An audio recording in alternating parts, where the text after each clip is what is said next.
मी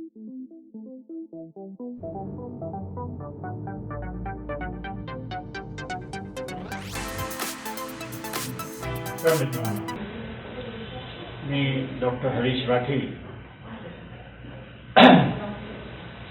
गेल्या 40 वर्षापासून dental practice करीत आहे.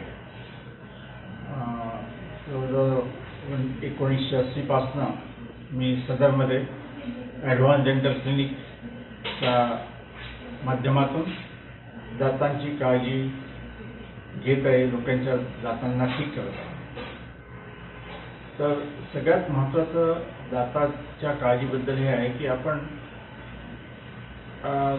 थोडी चांगल्यापैकी काळजी घेतली तर दातांचं आयुष्य बरंच वाढू शकतं. सामान्यतः आपण पाहतो की वयाच्या 50व्या वर्षी 60व्या वर्षी आपले दात पडतात किंवा दात हलायला लागतात. एक एक करून 32 दात असतात, एक एक करून पडायला लागतात. आधी 2-4 दात पडतात, मग परत जास्त दात पडतात आणि शेवटी मनुष्य कवळी लावतो. कारण दात बिलकुल नसले तर त्याचं चावणं, खाणं, पिणं सगळंच अफेक्ट होतं.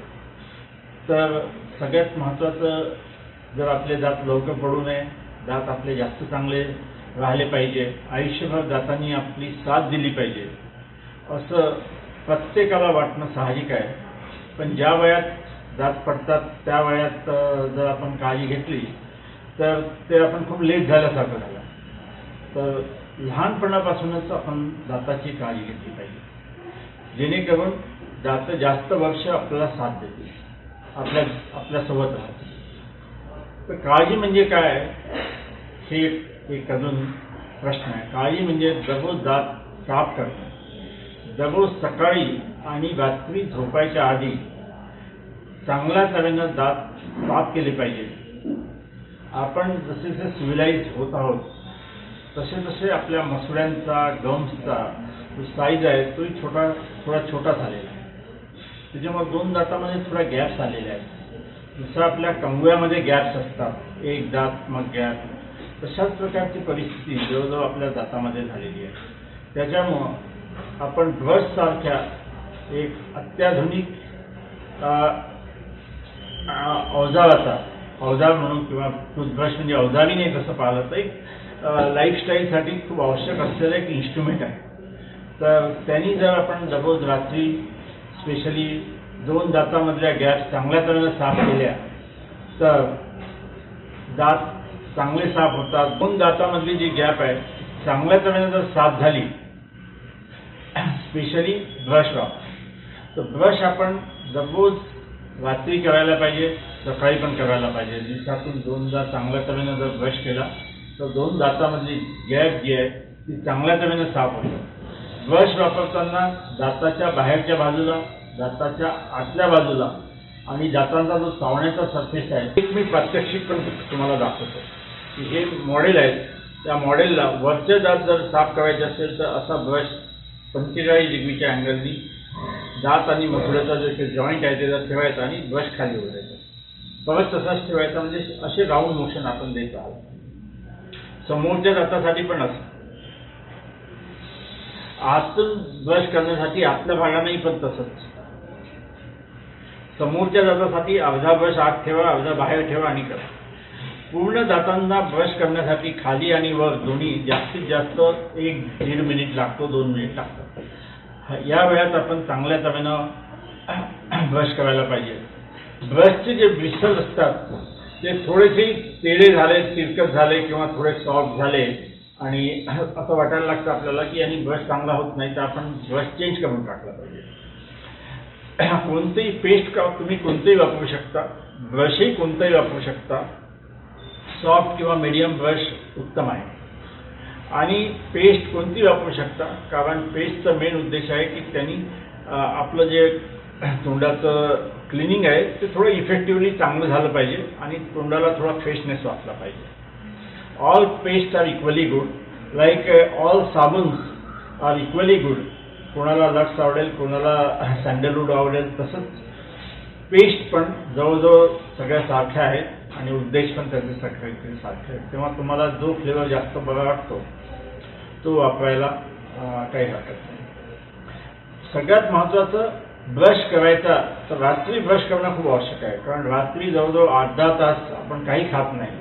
समजा रात्री 10 वाजता कोणी झोपत असेल तर जवळजवळ 8-10 तास म्हणजे सकाळी 8 पर्यंत काहीच खात नाही. तर त्या वेळात जर आपलं तोंड एकदम स्वच्छ साफ राहिलं, कोणतेही अन्नकण तोंडात नाही राहिले, तर तो एक खूप चांगला वेळ असतो की जिथे आपलं तोंड म्हणजे एकदम साफ राहिलं तर दातांचं लाईफ, मसुड्यांचं लाईफ आणि मसुड्यांच्या खाली बोन असतं जे दाताला धरून ठेवतं, त्याचं पण लाईफ चांगलं राहतं.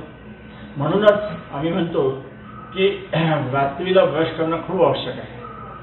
सकाळी पण ब्रश करण्याने जो रात्रीभरांचा जो थोडाफार काही बॅक्टेरिया किंवा काही अन्नकण लटकलेले राहिले ते थोडे कुजलेले असते तर चांगल्या तऱ्हेनं साफ केलं तर सकाळी पण आपल्याला फ्रेश वाटतं. तर रात्री आणि सकाळी दिवसातून 2दा ब्रश केलाच पाहिजे. शक्यतो दिवसातून 1-2दा मिठाच्या पाण्याने, कधीकधी खाण्याच्या सोड्याने पण गुळणा केला पाहिजे. त्याच्यामुळे पण तोंड एकदम क्लीन होतं आणि खाण्याचा सोडा किंवा मीठ याचा काही नुकसान नाही. आयुष्यभर तुम्ही करत राहिला, दिवसातून 2दा-3दा केलं तर काही नुकसान नाही. जे काही आहे ते फायद्याच आहे. तर मी सगळ्यांना आवर्जून म्हणेल की दररोज रात्री ब्रश करायला पाहिजे, सकाळी ब्रश करायला पाहिजे, दिवसातून 1-2दा मिठाच्या पाण्याने गुळणा करायला पाहिजे. आणि आजकाल नवीन टूल्स जसं एक आहे ब्रश, त्याच्यानंतरही जर असं वाटत असेल की दात एकदम चांगल्या तऱ्हेने साफ होत नाही तर 2 दातांची जे मधली जी एरिया आहे ती जर चांगल्या तऱ्हेने साफ करायची असेल तर डेंटल फ्लॉस म्हणून एक थ्रेड असतो, तो सिल्कचा थ्रेड असतो. त्या थ्रेडनी जर आपण चांगल्या तऱ्हेनं 2 दाताच्या मधल्या गॅप साफ केल्या तर खूप चांगल्या तऱ्हेनं, अजून जास्त चांगल्या तऱ्हेनं दातांची सफाई होतो. आजकाल वॉटर पीक किंवा इंटरडेंटल ब्रशेस असे नवीन प्रकार पण आलेले आहेत ज्याच्यामुळं 2 दातामधल्या गॅप्स खूप चांगल्या तऱ्हेनं क्लीन होतात, इफेक्टिव्हली क्लीन होतात. कोणत्याही एरियाचा म्हणजे दात कुठं वेडेवाकडे असते तरी ते चांगल्या तऱ्हेनं. तर वॉटर पीक किंवा वॉटर जेट म्हणून एक नवीन पण इन्स्ट्रुमेंट आलेलं आहे, त्यामुळं दात चांगल्या तऱ्हेनं साफ होतात. जेवढे तुम्ही दात चांगले साफ ठेवाल तेवढे तुमच्या दातांचं लाईफ वाढेल. या व्यतिरिक्त जर असं वाटत असेल काही लोकांना की थोडंफार काही कडक किंवा दातांवर पिवळी परत कुठं जमलेली आहे तर त्यांनी डेंटल क्लिनिकमध्ये जाऊन आपले दात साफ करून घ्यायला पाहिजे. एकदा दात साफ केले आणि नंतर तुम्ही खूप चांगली काळजी घेत राहिली सकाळी रात्री तर लवकर हे परत जमत नाही. पण प्रत्येक वर्षा 2 वर्षाला 3 वर्षाला आपण चेक करून घेतलं पाहिजे. जर अशी परत जमली असेल तर परत डेंटल क्लिनिकमध्ये जाऊन दात साफ करून घ्यायला पाहिजे. दात साफ करण्याने जो काही आहे तो फायदाच आहे आणि त्याच्यामुळे दातांचं लाईफ वाढतं. ज्याचे दात पूर्ण काळजी न घेता जर समजा 40-50 वर्षापर्यंत चालत असतील तर काळजी घेऊन त्यांचे दात 70-80 वर्षापर्यंत 90 वर्षापर्यंत चालू शकतात. म्हणूनच मी आज सांगतो की प्रत्येकाने आपल्या दाताची काळजी घ्यायची. लहानपणापासूनच काळजी घ्यायला सुरुवात करायला पाहिजे. कारण जितके तुम्ही आधीपासून काळजी घ्यायला चालू कराल तेवढं तुमचं दातांचं लाईफ जास्त आहे. आणि दात एक महत्त्वाचा पार्ट आहे. तुम्हाला खायला, चावायला, बोलायला आणि दिसायला सगळ्यासाठी दातांची खूप आवश्यकता आहे. म्हणून प्रत्येकाने चांगल्या तऱ्हेनं दातांची काळजी घ्यावी आणि स्वतःच्या दातांचं आयुष्य जे तुम्हाला स्वतःला खूप उपयोगाचे आहेत आणि काही पगार न घेता तुमच्यासाठी काम करतात असे दात नेहमीसाठी चांगले राहायला पाहिजे. यासाठी तुम्ही थोडी काळजी घ्या आणि दात तुमची काळजी घेत आयुष्यभर जोपर्यंत तुम्ही त्यांना ठेवाल तोपर्यंत घेत राहील. तर मी अपेक्षा करतो यापासून तुम्हाला जे काही टिप्स मिळाले त्याचा एकदम घरगुती टिप्स आहेत, त्याचा उपयोग करून दातांचं लाईफ वाढवाल अशी अपेक्षा करतो. थँक्यू.